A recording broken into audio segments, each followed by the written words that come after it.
시청자 여러분 안녕하십니까? 1월 10일 뉴스와이 플러스 시작합니다. 지난해 대구 경북 연평균 기온이 1973년 관측 이래 가장 높았던 것으로 나타났습니다. 10일 대구지방기상청이 발표한 자료에 따르면 지난해 대구 경북 연평균 기온은 14.5도로 기록됐습니다. 유례 없이 9월까지 이어진 열대야도 평균 15.9일로 평년의 5.5일 대비 약 3배 가까이 많았습니다. 이는 우리나라 주변의 높은 해수면 온도를 원인으로 꼽았습니다. 기상 전문가들은 최근 한파 및 폭설 등의 원인도 지난해 기온이 높았던 원인과 다르지 않다고 분석했습니다. 실제로 10일 대구 경북 지역에 영하 18.1도에 달하는 매서운 한파가 몰아치고 있습니다. 홍준표 대구시장이 오는 20일 열리는 도널드 트럼프 미국 대통령 당선인 취임식 참석으로 고심하고 있는 것으로 알려졌습니다. 초청장을 받은 홍 시장은 여러 상황을 고려해야 한다며 아직 참석 여부가 확정적이지는 않다고 말을 아꼈습니다. 홍준표 대구시장은 최근 비공개로 방한한 트럼프 대통령 당선인의 측근 폴 매너포트와 회동한 것으로 보이며 홍 시장과 남북 핵균형론에 대해 이야기하며 독자 핵무장 필요성 등을 거론한 것으로 전해졌습니다. 권성동 국민의힘 원내대표가 10일 더불어민주당 등 야당이 재발의한 내란 특검법에 대해 비판했습니다.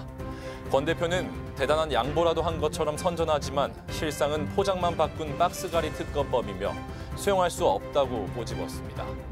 권 원내대표는 이날 오전 원내대책회의에서 민주당의 이번 특검 법안은 특검을 정치투쟁의 도구로 쓰려 한다는 점에서 기존 특검법의 보수 괴멸이라는 목표를 그대로 계승하고 있다고 말했습니다. 이어 국민의힘은 민주당의 졸속 특검과 달리 특검 제도의 본래 취지인 보충성과 예외성의 원칙을 지키고 미헌적 요소를 제거한 법안을 신중히 검토하고 논의하겠다고 밝혔습니다. 대구 출신 봉준호 감독의 신작 미키 17이 2월 28일 전 세계 최초로 국내에서 개봉합니다. 배급사 워너브라더스 코리아에 따르면 3월 7일로 예정된 글로벌 개봉일보다 한국에서 먼저 선보일 것으로 알려졌습니다.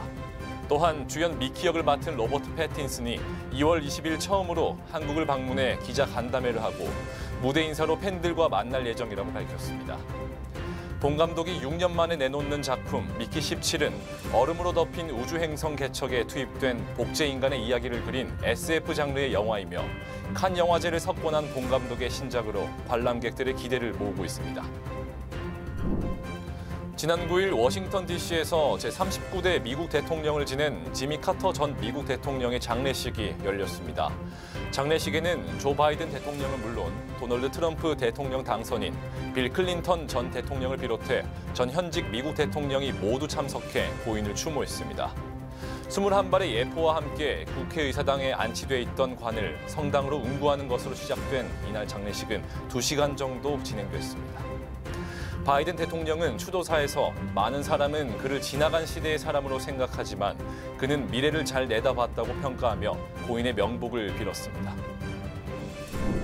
어젯밤 대구 달서구 한 공장에서 화재가 발생해 오늘 새벽까지 진화 작업이 이어졌습니다.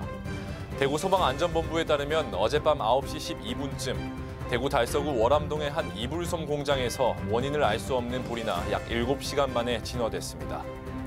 당시 신고를 받고 출동한 소방당국은 9일 오후 9시 39분쯤 대응 1단계를 발령했습니다. 동원된 소방력은 차량 62대, 인원 165명입니다.